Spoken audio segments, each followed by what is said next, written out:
Hello everyone and welcome back to the One Stop Co-op Shop. This is Colin and we're finally going to get back to Legends of Andor. Man, this game, I just keep not playing it. So with that, I did make 2 errors in the last playthrough, so let's talk about those quick before jumping back in. First thing with Pasco, I used this item here and I discarded it because I thought it was a one-time use. It's not. We can use that every round. Whenever he ends his turn, we can go ahead and reveal all the adjacent fog tokens. Awesome. So I'm not going to change anything from prior turns, but going forward, at the end of our turn, we can look to see if there's any fog tokens and reveal them. The other issue was for bait. We went ahead and used this ancient piece of equipment, and I thought you could use it once per round. But no, it is a one-time use. And I don't know what you guys think, but I rolled a 1, and I used it to add the 1 to the die roll, and I don't think I really would have done that had I known that this is a one-time use. So I'm going to give to myself that I did not use that. I hope that's okay, but I think that just makes more sense because I wouldn't have used this just for 1 additional attack, especially when I was attacking with 3 heroes. Other than that, though, I think we can move on to Lafardius' turn. So I think what we're going to do is we're going to activate 2 of our books. And how I understand this is that our books don't take actions because we don't need to move to do them. So what I think we're going to do is our first action is we are going to move 1 creature to an adjacent open space. I believe that has to be in our space. So we're going to teleport this scroll back over here so that way when all of the scrolls move, we don't have an issue of them running into each other and actually hopping each other and getting closer to our camp. The next book we're going to use is this one that says you may advance yourself and 1 other hero to a camp or supply wagon. And we're going to do that and we're going to bring with us Pasco. Because both Pasco and Lafardius has no food, no apple seeds to eat, being teleported back to the camp means we don't lose 7 willpower points. Totally worth it. Now, because we did something at the beginning of our turn, I don't believe we can simply pass. But if we can, I will make sure to put that in a subtitle here, as well as maybe putting it as a comment so you guys know. But I believe that what I have to do is just simply do a pass action and spend 2 willpower to be able to go here to the 8 section. And the next round, we can simply pass. This does mean, though, we go down to 5 willpower. Moving to Marion. Marion has the apple nuts that she needs, and she's already 1 time over the limit that she should have, so she is just going to pass. So what we do is we take her time tracker, and since she was the first one to retire for the day, we put her token in this sunrise box, meaning she will go first at the next day. Okay, everybody else who retires, doesn't matter, will all still go in turn order. What's important is Marion will go first. Speaking of which, I think we're just going to have everybody else retire. So let's go ahead and pull everyone else's time trackers off now, because I don't think anybody else wants to do anything. We're all right at the butt end of our day. So this whole time, we have simply been acting on the board, and the enemies haven't moved at all. Nothing has really changed on the board itself. But now, that's going to change. We now do what's in this sunrise box, starting from the left all the way to the right. Okay? So the first thing that we do is we draw our first event card. And this one looks to be like a good event. One of the heroes unexpectedly finds some apple nuts. 1 hero of your choice can now get 1x apple nuts. And you know who I'm giving that to? Definitely I'm going to give that to Bait. I want Bait to make sure she can eat every round because she'll grow stronger and stronger. Now what we do is we look at the pictures of the different types of enemies here, and we start with the enemy on the farthest left, and we move all those types of enemies starting with the lowest number on the board going up 1 space towards, well, following the arrows essentially. And then once they get on the road, they're just going to march towards the camp. Now you can see the Vargs are actually on here twice, and that's to denote because they're faster than all the other enemies, which I just think is such a great way of showing that they're faster. So now what we'll be doing, we won't have any trolls yet, but we will have the Skrulls and we'll have the Vargs. Then we will replenish the cave tokens, and I'll do that off camera, you don't need to see that. Everyone needs to either eat 1 of the apple nuts or have 1 of the herbs, unless you're in the camp. So the 2 that are in the camp, we don't have to worry about. Then any of the herbs that are here places another herb. We refresh any of the wells we've used, and then we move up the narrator track. Starting with the Vargs, what we do is we see that the lowest number Varg here is at 223. We have an arrow that's moving into 221, but there's already an enemy there. So then it jumps and follows the arrow to the next location, 219. Well, there's already an enemy there. So this Varg is going to go all the way to 217 in its first move. Now, I'm going to move everything else off camera and I'll show you what it looks like. But you can see now the scrolls are going to be jumping over. And so that's why you have to do a lot in this game of puzzling out which enemies to defeat, which ones to move out of the way, stuff like that. Because the enemies are going to jump over one another and start racing essentially to the camp. As you can see here, look at this Varg is already only a couple steps away from our camp. And these scrolls have come a lot closer just by jumping over one another. I do have 2 Vargs over here. They are slowly moving up the road. They're a little bit farther away, so I'm not as worried about them. And then I have 1 Varg way down here. Also, I'm not terribly worried about. I've replenished the cave tokens and placed another starve herb token in 255. I've also refreshed all the wells. Now everybody has to eat 1 apple nut or be in the camp. Now everybody else I've already taken care of. I'm just removing 1 apple nut, not a problem. But for Bait, she's going to gain 1 strength point because of her special ability. She can either do 6 willpower points or 1 strength. I kind of like the strength, so that's what I'm going to go for. The final step before starting our next turn is to move the narrator track up 1 step, and now we need to read Adventure Card C. The work on the bridge was finally completed. It stretched over a yawning ravine whose bottom remained hidden in the mist. Place the wooden bridge on the ravine between spaces 205 and 07. This will be treated as a new space 206. Creatures on their way to the camp will use this bridge. Of course, we're going to have a bridge. Place 1 troll on space 238 and 1 mountain scroll on space 241. Here we have our bridge. It's, of course, bridging the gap just in time for these Vargs to be able to run across. We've got our troll here and our new scroll there. All right, let's start the next round. Marian's going to start us off for this next round, and I think what we're going to do is we're going to take 2 movements with her. She's going to bring Bait with her. Then they're both going to do an attack together, using Bait's turn, so I'm just going to update the track right now so I don't forget. We know this Varg is only 3 spaces away from the camp, and he moves 2 spaces at the end of each round. So Marian's going to carry Bait over here to 204, and then during Bait's turn, they're going to attack. Looking here, the Vargs are not that strong. Their strength is only 2, and so that puts them for willpower at a 6. They only roll 2 red dice. Bait has a total of 3 strength, and we'll add a 6 to that. So that's going to make a total of 9 so far.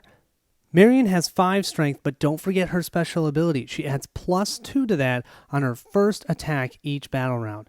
So she's at 7 total strength. And we take the highest number, which is also a 6. 7 plus 6 is 13. So 13 plus 9 will be a total of 22. Wow. Okay, I don't think he has a chance. We've got 22 total attack. We'll roll the 2 reds. And oh my gosh, 5 plus 5 is 10, plus 2 is 12 because of his strength, but we're still 10 over that. He has a total of 6 willpower. Done. Even with double 5s. Man, that Varg tried to fight back, didn't have a chance. We now get to allocate the 3 willpower points for defeating a Varg to either of the players, so we can split it evenly. I am actually going to send all of it to Marian, though. The reason being, if we go up by 3, we're now at 15, and we get to roll 4 dice, which will be awesome. But we all know what happens when we defeat an enemy. We push up the narrator track. That's actually okay because we don't really have an objective right now. I honestly don't really know what I should be doing. So I'm just trying to clear out the enemies. So there is a star here. Let's read the D adventure cards. Now, I just want to show you this because sometimes you do have multiple cards that relate to the same spot on the narrator track. We have 5D cards. So we'll go ahead and look at the first one. Oh my gosh, that is a lot of text. It says here, something was stirring in the woods. The damp forest floor was moving. Roll a red die 3 times to determine the position of 3 skeletons. Oh, skeletons. Okay. Placing each skeleton on the space with the matching red die value. It is possible for more than one skeleton to be standing on one space. Skeletons ignore creatures and vice versa. Also place skeletons on each of the spaces 220 and 243. More than one skeleton on a space forms a horde. Place the movement tokens face down in a stack on the 4th hour of the time track. If there are any time markers currently on the 4th hour, simply set them on the stack. The next several cards will tell you the rules about the skeletons. You should read them carefully since skeletons behave quite differently from creatures, so give yourself enough time to learn everything. So with this, I think I'm going to go ahead and read this off camera and then explain it to you. I don't think we need to read through all of this. I mean, maybe we can, but I don't think that's worth your time. I'm going to read it and I will give you a summary. So let me go ahead and get all of this spawned out and go from there.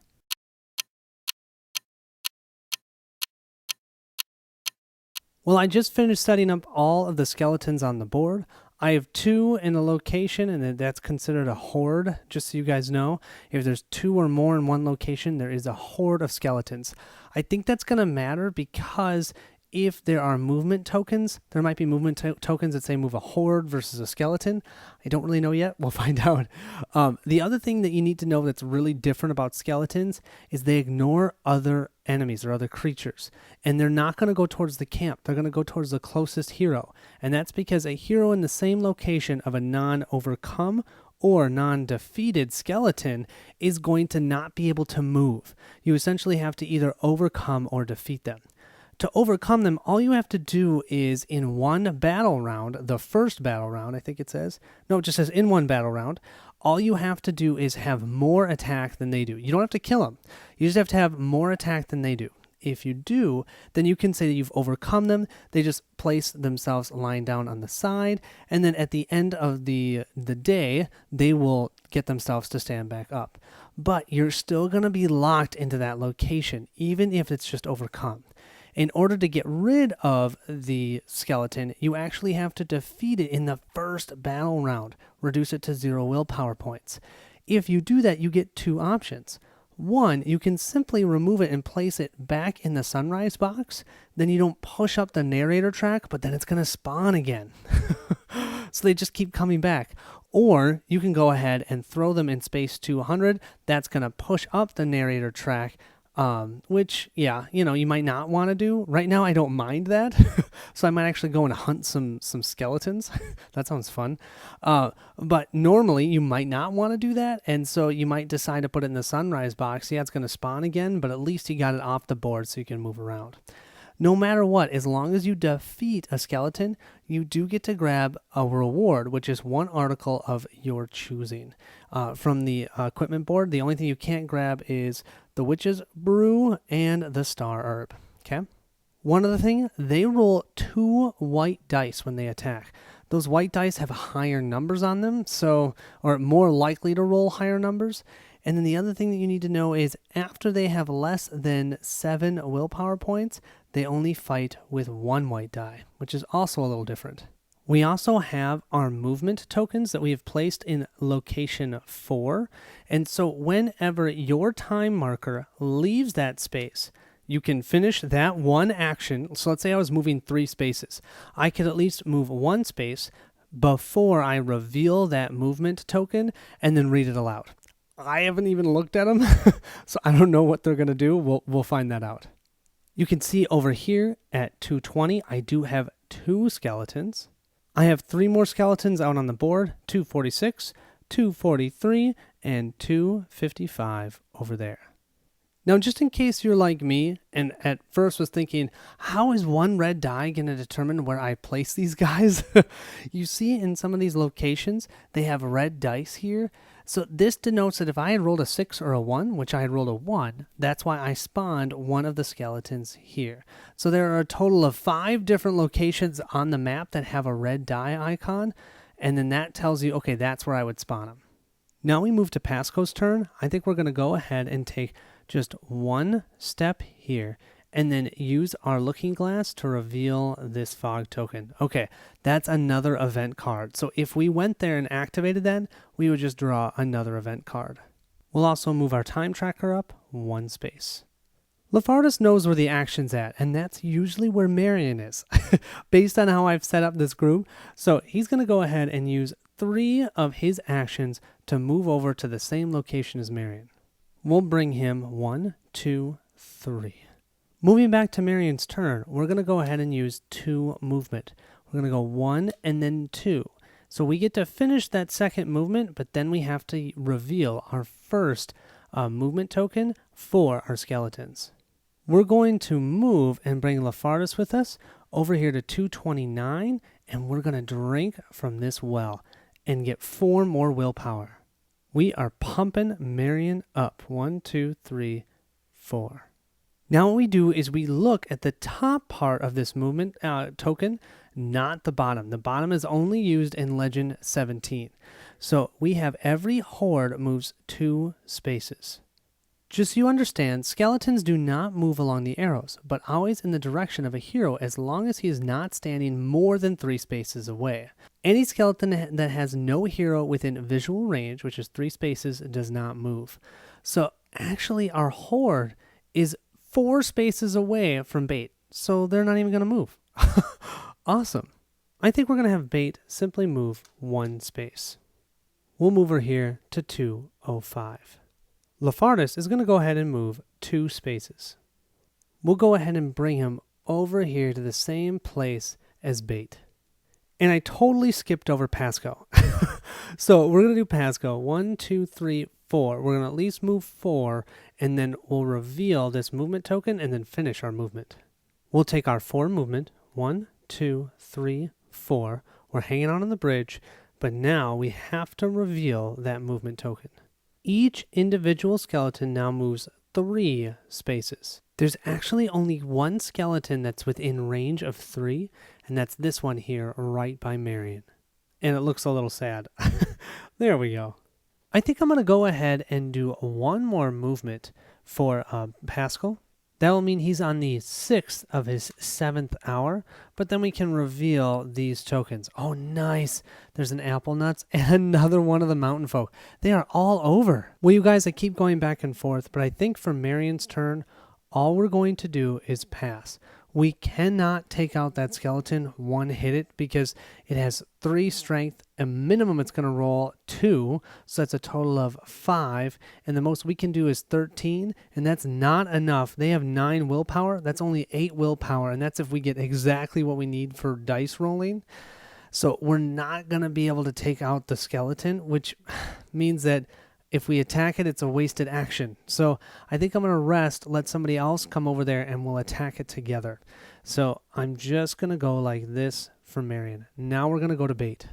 I was going to have bait and Lafardis take care of this scrawl, but the scrawl is going to take 4 turns to actually get to the camp. I'm just going to leave him alone. I'm going to use 2 movement and come over here to help Marion. We'll move ourselves up to the 4 spot. Pasco's going to use 1 of his time, and he's simply going to move to pick up that apple nuts. We'll go ahead and move here, snag that, and then we have food for the next round. Moving back to Lafardis, I honestly don't know what I want to do here. I think I've totally lost my objective. I don't really have one yet right now. I mean, I should probably be trying to pick up those ancient artifacts, and I have not been paying attention to that, but they're also kind of hard to reach. They're on the other side of this bridge. Whatever. So I think what I'm going to do is I'm going to move Lafardis 2 spaces to hang out with Marion and Bait. So I'm going to move us right over here. And then I think I'm going to do one of our books that we learned, one of the special abilities. What we need to know is this space is 229. If I read this right, it says you may allocate a quantity of willpower points equal to the 1s digit of your space number to the group of heroes. Well, we're in space 229. That's 9 willpower points. So we already have Marion at full. So it's going to be Bait and it's going to be Lafardis. So I think for Lafardis, we're going to go ahead and move up our willpower 3 spaces and the other 6 to Bait. 1, 2, 3, 4, 5, 6. Now we're rolling 3 dice. Moving to Marion's turn, we're going to go ahead and attack the skeleton this time. Also, Bait is going to come with us. And so that means at the end of this combat, we're going to have to reveal one of these movement tokens. And then I've got to decide, do I want Lafardis? He just doesn't... Well, we did just increase his willpower. What the hey? We just increased his willpower, and he hasn't attacked yet. So let's use his. So he gained 2 willpower, or 3 willpower, and he just lost 2. Looking down here, we can see that skeletons have 3 strength and 9 willpower. They're going to roll 2 white dice, which actually I've been talking about them being these bigger dice. I was thinking that's what the white die was, but no, I think this is this blacker colored die. Here you can see them over here. So we're just going to roll the regular white dice. I don't know what the difference is between the white and the red, but whatever. We're going to use the white dice for them. And we have to try and one-shot them. If we one-shot them, we actually get to defeat them. If we don't, but we still have more battle strength than the skeleton does, all we do is overcome him. I am totally looking for defeat here. So let's give him a roll. Okay, we've got a 5 that we're going to add to our 7 from Marion. So that's a total of 12. We now get to roll 3 dice for Bait. And Bait got a 4. 4 plus 2 is 6. And last but not least is Lafardis. Now, Lafardis rolled a 1. That's perfect. His special ability is he can flip 1 die of anyone's from one side to the other. So he just made that a 6. 6 plus 2 is 8. We have a total of 6, 12, 18, 24, 25, 26. 26 battle strength. Compare that to 3 plus 5 is 5, 6, 7, 8. 8, we have more than 9 more. We just one-shotted that skeleton. This means we'll go ahead and grab the apple nuts. We're also going to place this skeleton in the 200 space. I do not mind moving up that narrator track token. So let's do that, and we've totally defeated him. He's not coming back. We have a movement of each individual skeleton now moves 2 spaces. Well, none of them are within 3 of any of our heroes, so they won't move. And then 1 horde moves 1 space. Horde is definitely not near any of our heroes, so they also won't move. And with that, I think everyone is going to retire at this point. I don't really think there's anything else that we need to do. Let's see, who goes next? It would be Pasco after Bait. So Pasco will be first next in the sunrise box. I almost forgot, with defeating that skeleton, we should move the narrator track up 1 space. So now looking here, we go ahead and grab our next event card, and then we'll do all of our movement.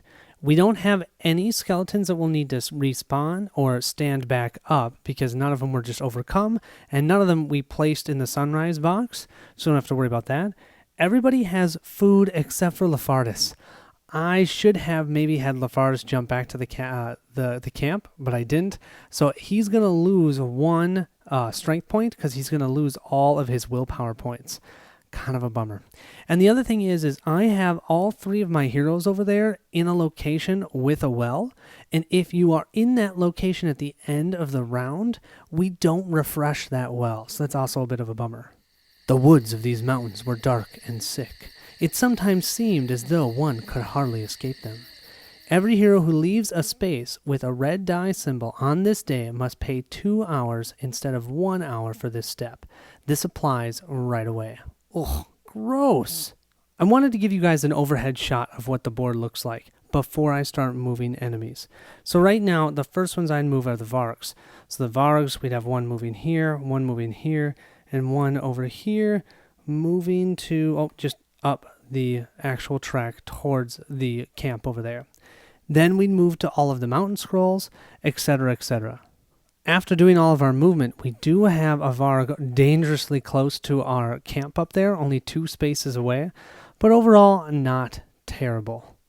Bait is going to make sure to eat her food and get just a little bit stronger. She's at strength of 4 now. Just as she gets stronger, though, Lafardis, that's so my fault, because he should still have been able to teleport himself back to the camp. Yeah, I should have done that. That's on me. Last but not least, we'll go ahead and move ourselves to spot F. And with that, you guys, I think I'm going to call it a night. And here's the thing.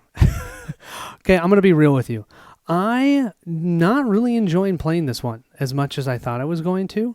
I don't know if it's because I don't really have an objective. I feel like I'm kind of just running around. That's kind of on me too, because I have broken up playing this game over too long of a time period. So I think with that, I'm actually just going to end this here, okay? I'm going to take this down, let it sit and marinate, maybe pull it out a little bit later. I don't know. There's something about this game that I really do like, and I pull it out, and if I play it all in one session, I think I would really enjoy it. But coming back to it, trying to remember your strategy, trying to remember the story, yeah, I think this is going to be the last video for this series. I've got tons of other games I'm excited to show, and I'd like to show you those ones when I'm excited. So, because playing this just to play it isn't enjoyable to me, so then therefore I don't want to record. So, let's keep this fun, and let's go ahead and jump to a new game, and maybe at a later time we can jump back to the Legends of Andor. How does that sound? Okay? Thank you all so much for watching. Thank you all so much for subscribing, and I will see you at the next stop.